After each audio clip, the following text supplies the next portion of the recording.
croeso cynnes iawn i chi gyd i'n gwasanaeth ar-lein gan Bromadrin y bore 'ma.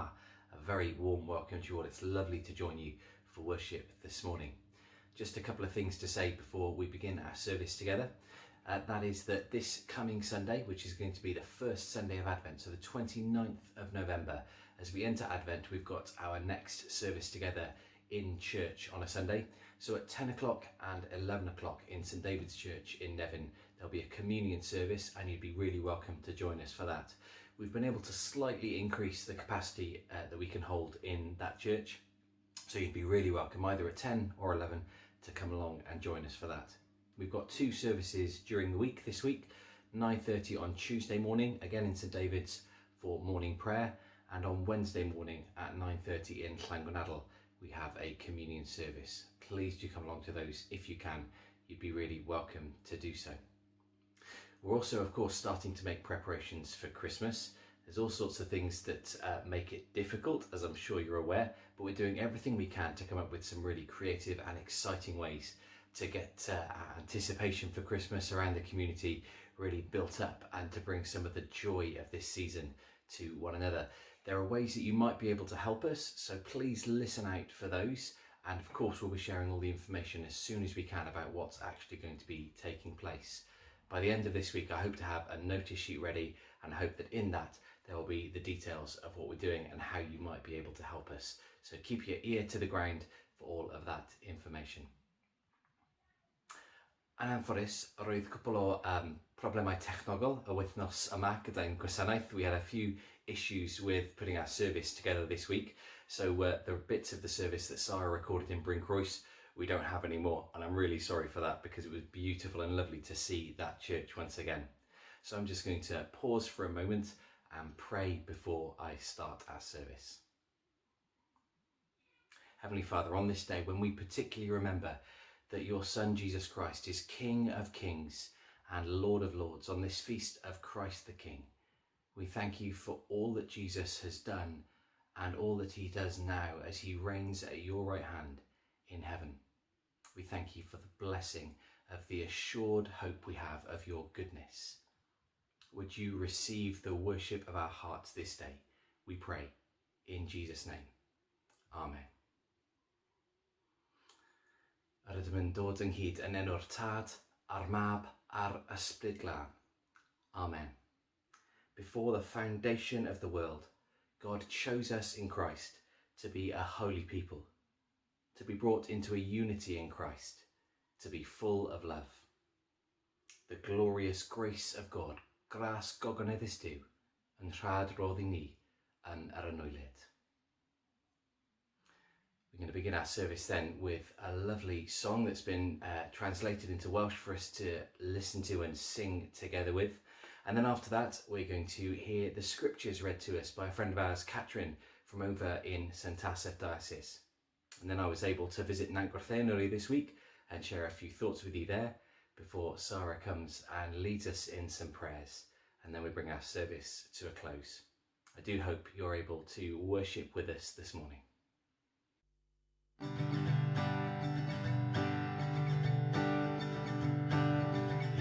my wrestling and in my doubts, in my failures you won't walk out. Your great love will lead me through.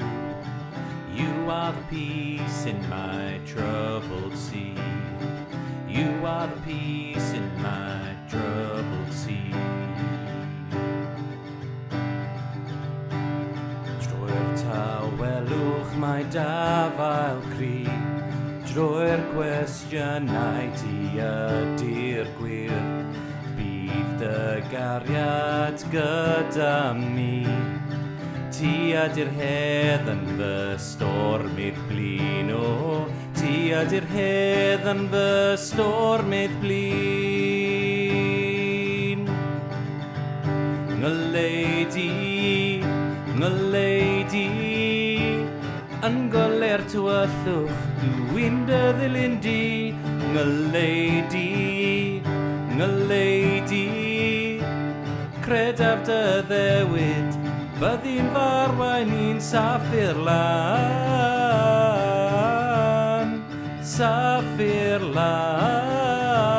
Safirlan, Safirlan, Safirlan. I won't fear what tomorrow brings. With each morning I'll rise and sing. My God's love will lead me through. You are the peace in my troubled sea, oh Paul. You are the peace in my troubled sea. My lighthouse, shining in the darkness, I will follow you, oh my lighthouse, I will trust the promise. You will carry me safe to shore, safe to shore, safe to shore, safe to shore. Dan on blaen ni, dolau llachar, sy'n ein harwain drwy bob storm. Dan on blaen ni, dolau llachar, sy'n ein harwain drwy bob storm. Far before us, you're the brightest. You will lead us through the storms. Far before us, you're the brightest. You will lead us through the storms. My lighthouse, shining in the darkness, I will follow you, oh my lighthouse, I will trust the promise. You will carry me safe to shore, safe to shore, safe to shore, safe to shore.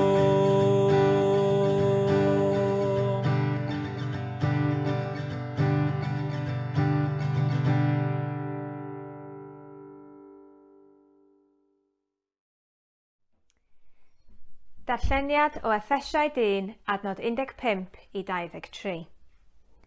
Ers i mi glywed gyntaf am eich ffyddlondeb i'r arglwydd Iesu a'ch cariad at Gristnogion eraill, dwi ddim wedi stopio diolch i Dduw amdanoch chi.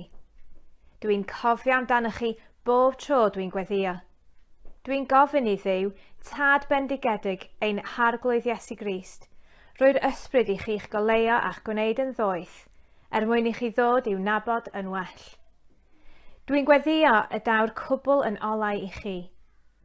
Dwi eisiau i chi ddod i weld yn glir a deall yn union beth ydy'r gobaith sydd ganddo ar eich cyfer, a gweld mor wych ydy'r lle bendigedig sydd ganddo i'w bobl. Dwi hefyd am i chi sylweddoli mor anhygoel ydy'r nerth sydd ar gael i ni sy'n credu. Dyma'r pŵer a'r ithrol wnaeth godi'r Meseia yn ôl yn fyw, a'i osod i eistedd yn y sedd anrhydedd ar ochr dde Duw yn y byd nefol. Mae'n llawer uwch nag unrhyw un arall sy'n teyrnasu neu'n llywodraethu, ac unrhyw rym neu awdurdod arall sy'n bod. Does gan neb na dim deitl tebyg iddo, yn y byd yma na'r byd sydd i ddod. Mae Duw wedi rhoi popeth dan ei awdurdod. Mae wedi wneud yn ben ar y cwbl, lles yr eglwys. Yr eglwys ydy ei gorffe. Mae'n llawn ohono fe sy'n llenwi'r bydysawd cyfan a'i bresenoldeb. Dyma air yr arglwydd. Diolch a fo i Dduw. With you, let's pray. May the words of my mouth and the thoughts of all our hearts be now and always acceptable in your sight, O Lord, our strength and our Redeemer. Amen. In the college where I trained to be a vicar, yes, that's right, to do this job well. Hard to believe. In that college in Llandaff in Cardiff, there's a room called the Old Library. And in the Old Library, of course, it used to be the library. It's used now as a meeting and teaching room. There's a sign above the door that uses the very well-known quote, "Knowledge is power." For centuries, for millennia, in fact, probably through all of human history, that has proven to be true, hasn't it? People have used knowledge, understanding, their ability to recognise what's going on around them and apply it to their own needs and desires, to wield power and influence, to achieve things that they couldn't do otherwise. Knowledge can indeed be power.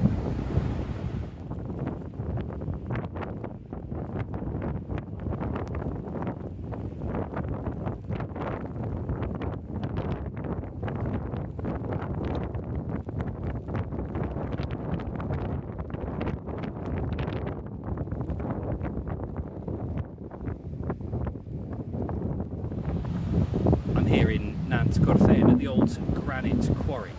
Looking around us, I can see, well, the vast expanse of the sea that was used to transport that granite to other places, but also all that's left of the remarkable works that were used to mine and quarry the granite and then to transport it down to the awaiting boats, to set it into blocks, to sets, and then to ship it for sale. People use their knowledge of this place, of the rock, of the stone, and their knowledge of how to treat it, how to quarry it, to produce something that they could make a living, an entire industry out of. And a community lived here, and its hope was based on that knowledge of how to use the resources available to them.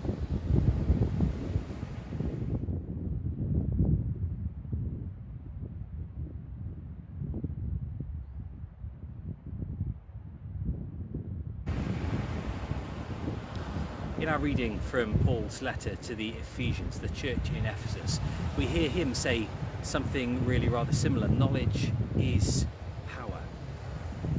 But the knowledge he's talking about is very different to the knowledge of how to put natural resources and materials to best use, how to manipulate things for our best interests, to serve us as we want them to. He speaks of a totally different knowledge altogether. And the knowledge he speaks of also has a hope founded on it. But that hope isn't something which ends up like these works here, out of use, crumbling, just existing for a time.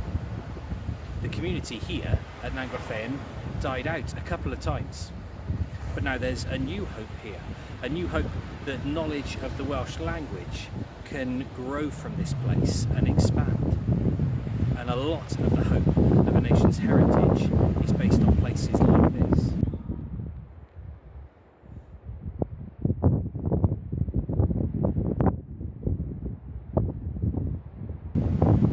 And again, Paul was talking about a different kind of knowledge and a different kind of hope. The people he was writing to weren't Jewish people, they were Gentiles, non-Jews, people who didn't believe in the God of Israel. But many of the Gentiles in Ephesus, just as in lots of other places around the Greek-speaking world near to Israel, had become Christians. Through the ministry and preaching of Paul and Peter and others, they had heard about what Jesus had done, what God had done for all people through Jesus, and they had come to believe in him, to put their hope in him. And so Paul has started this letter, this book, by explaining that wonderful, remarkable thing that God has done through Jesus, that he had planned from the beginning of time.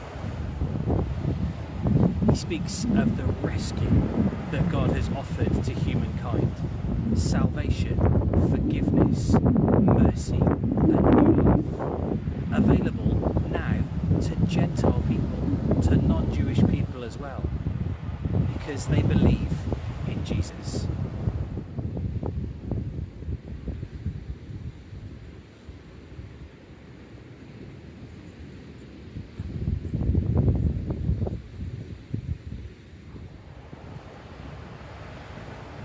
Paul Paul is so delighted at the faith of these new Christians in Ephesus that he says since he first heard about them, he hasn't stopped giving thanks for them, and that he's constantly praying for them. And his prayer sounds familiar. His prayer is that they might have knowledge, hope, and power. Knowledge of who God is, that they might know him better. Know the creator of the whole world, the God who made them in his own image and has a purpose for them and their life. Getting to know God is the greatest joy of human existence. Of course, we can only ever do a tiny part of getting to know God. He is infinitely vast. But this side of eternity, we're given incredible access to getting to know who he is. I wonder who you know best. How have you got to know them? Well, you've probably got to know them by sharing your life with them, spending time with them, listening to what they say, watching what they do, and allowing them access into who you are as well. It's the same with God. He is now effectively an open book to us because he has opened himself to us through the pages of Scripture, describing himself in intricate detail, his character, his purpose, his heart. He tells us who he is, and we can spend time in the pages of that book, but also in his presence. As we pray, as we ask that we might spend time with him, we get to know him and open ourselves up to him as well.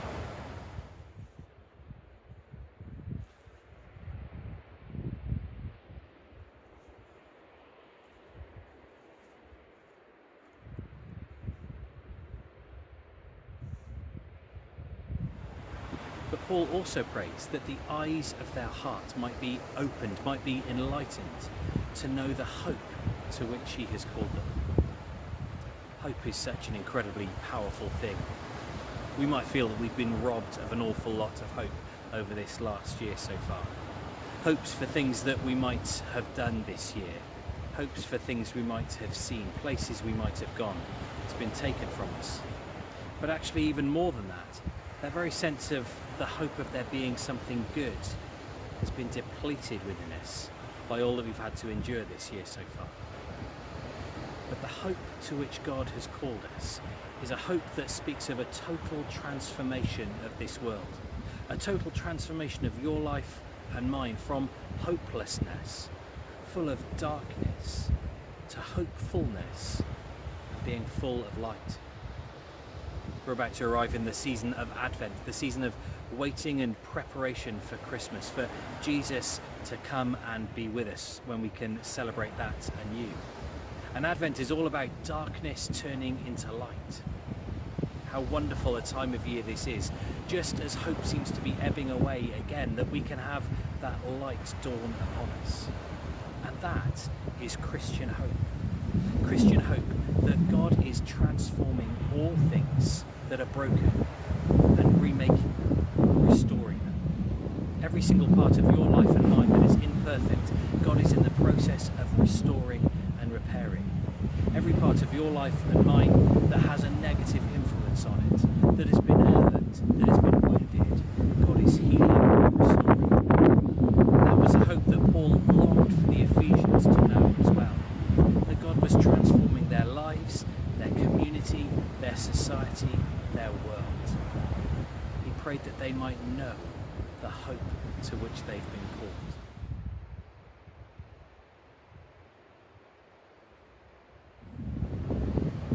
And that transformation is possible, Paul says, because the very power of God is at work in our lives and in the church. He describes it as being the very same power that raised Christ from the dead. Here I am, sat between the vastness of the sea and all the power of its waves breaking on the shore, and behind me the strength and power of granite, of hard rock, two great strengths meeting each other. What's the most powerful thing you know?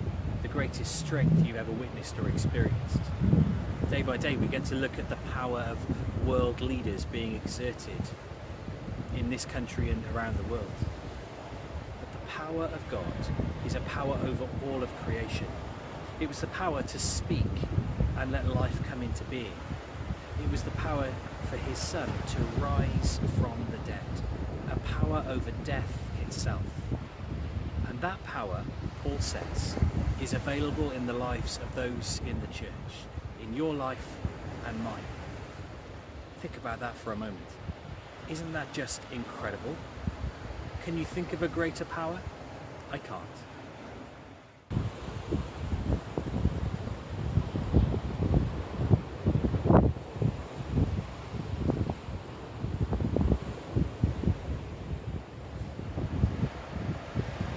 Ethan's last birthday cake was a Spider-Man cake.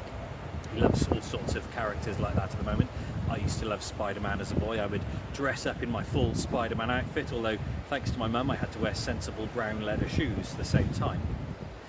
But I love the Spider-Man story, and particularly I love one part of it that's really well known when Peter Parker, the character who is Spider-Man, is told by his uncle, with great power comes great responsibility.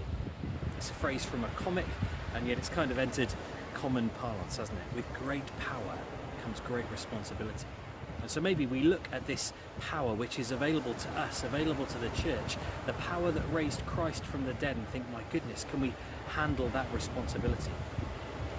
Well, wonderfully, Paul reminds the Ephesians and reminds us that power is seated in one place. It's found in Jesus himself, having risen from the dead, ascended to the right hand of his Father, and given authority over all things, power and dominion over all things. All power is in his hands. He shares it with us that we might do incredible things, remarkable things, things we couldn't possibly dream of doing otherwise. When was the last time you put that power to work? When was the last time, in the name of God, you tried to do something that you didn't think you could do in your own strength? Perhaps you've never done it. Perhaps you've done it several times without realizing that was what you were doing. The courage that we need to live as Christians in this world requires the power of God at work in us. The love that we need to show God's love to others, to transform the lives of others who are in need, requires power. And that power comes from Jesus. Everything that we do in service of God requires his strength at work within us.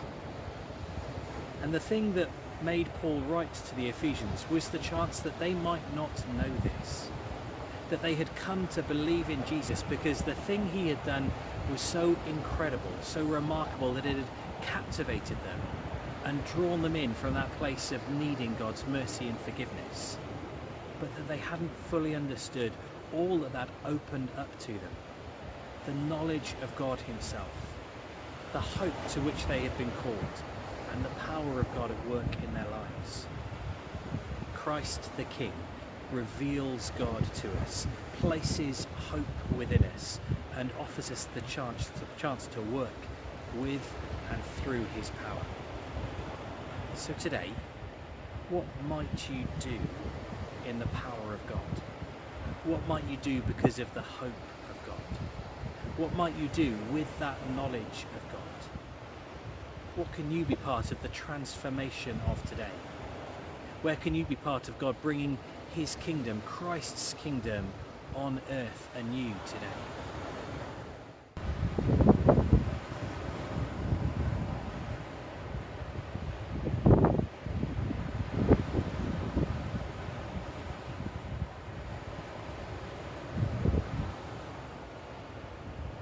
Power found in the materials of this place, the hard rock and the strong sea, led to a hope for a community to be here. But that hope failed, that strength perished. The hope of God and the strength of Jesus Christ never fails. You are not an exemption from that rule that God has put his power within Christians. You are not exempt from the hope to which God has called the church. You are not excluded from the ability to know God. There's no excuse we can make for our being different and not part of this. If we believe in Jesus, if we trust in his saving death and resurrection, then what Paul said was true for the church in Ephesus is true for us. Let's pray.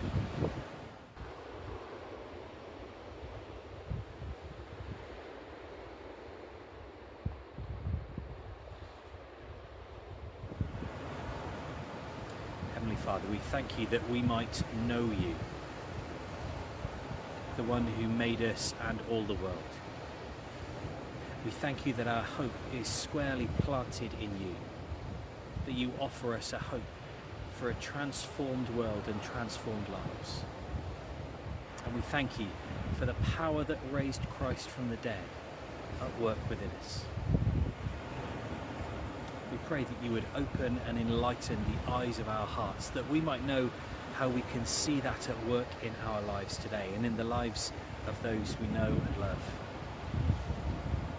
Lord Jesus, might we be obedient to your call. In your name, amen.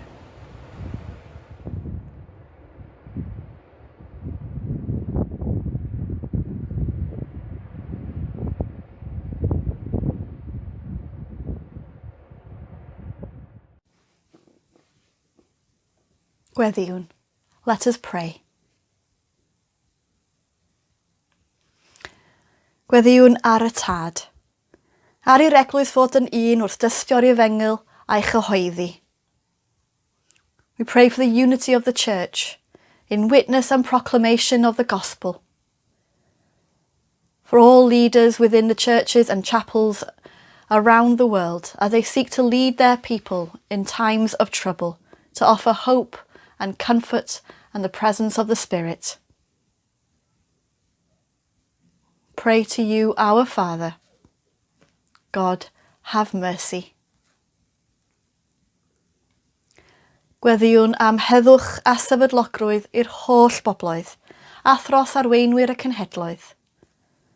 We pray for the peace and stability of all peoples and for the leaders of the nations. We pray for wisdom and courage and integrity.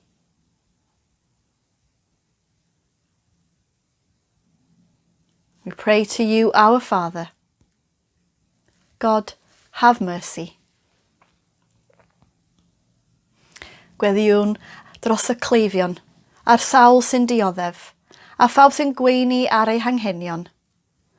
We pray for the sick and suffering, and all who minister to their needs, remembering all those affected by this global health pandemic, all those at home or in hospital, those who are waiting for test results, operations and other treatments. We give thanks for the work of the health service.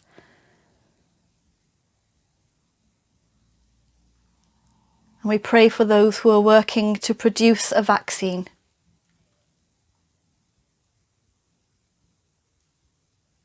We pray to you, our Father. God, have mercy.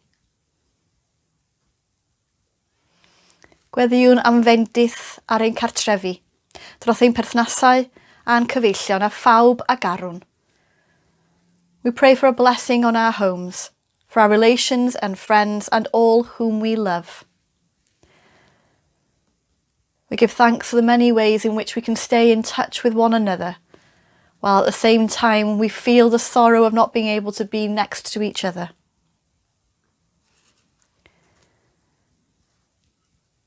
We also remember those for whom home is not a safe place, where there is a fear of violence or lack of love.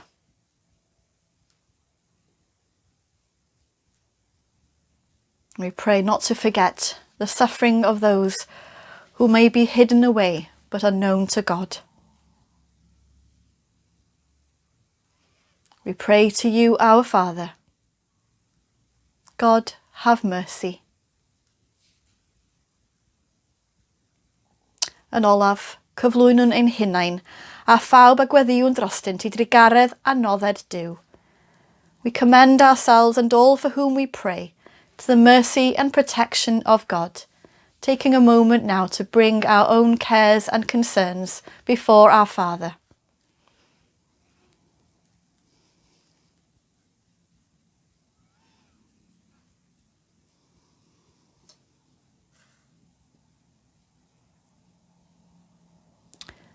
Dad Tregarog, derbyn y gweddiau hyn mwyn dy fab, ein gwaredwr Iesu Grist. And we'll join in together now in the Lord's Prayer, each in a language we feel comfortable in. Our Father, ein Tad, yr hwnnwyd yn y nefoedd, sancteiddiau'r dy enw, deled y deyrnas, gwneler dy wyllus, megis yn y nef, felly ar y ddeiar hefyd. Dy roi ni heddiw ein bara beunyddiol, a maddau i ni ein dyledion, fel y myddeiw ni na ein dyledwyr, ac nac arwai ni brofedigaeth, eithir gwared ni rhag drwg, canys eiddo ti yw'r deyrnas, a'r gallu a'r gogoniant, yn oes oesoedd.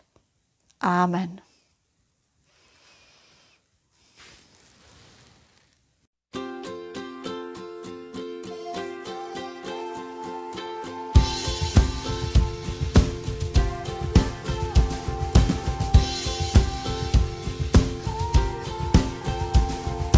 Open the eyes of my heart, Lord. Open the eyes of my heart. I want to see you. I want to see you. Open the eyes of my heart, Lord. Open the eyes of my heart, 'cause I want to see you. I want to see you. To see you high and lifted up, shining in the light of your glory. Pour out your power and love as we sing, holy, holy, holy. Open the eyes of my heart, Lord. Open the eyes of my heart. I want to see you. Lord, I want to see you. To see you high and lifted up, shining in the light of your glory. Lord, pour out your power and love as we sing, holy, holy, holy. To see you high and lifted up, you're shining in the light of your glory. Lord, pour out your power and love as we sing, holy, holy, holy. Holy, holy, holy. Holy, holy, holy. Holy, holy, holy. I want to see you. You are holy, holy, holy. Holy, holy, holy. Holy, holy. Oh, I want to see you. To see you high and lifted up, shining in the light of your glory. Oh, pour out your power and love as we sing, holy, holy, holy. You are high and lifted up, oh, as you're shining in the light of your glory. Lord, pour out your power and love as we sing, holy, holy, holy. Oh, open the eyes of my heart, Lord. Jesus, open the eyes of my heart, 'cause I want to see you. Lord, I want to see you. I want to see you. Oh, I want to see you. I want to see you.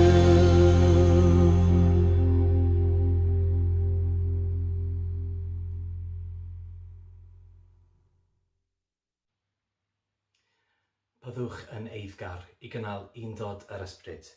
Be eager to maintain the unity of the Spirit in the bond of peace.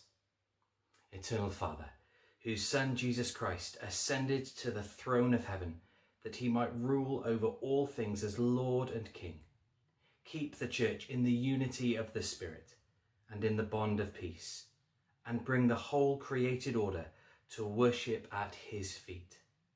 Grant this for the sake of your Son, Jesus Christ, to whom with you and the Holy Spirit be the kingdom, the power and the glory, forever and ever. Amen. Bendithiad Duw ni, cadwed ni rhag drwg, and dwy ni fywyd tragoeddol. Amen.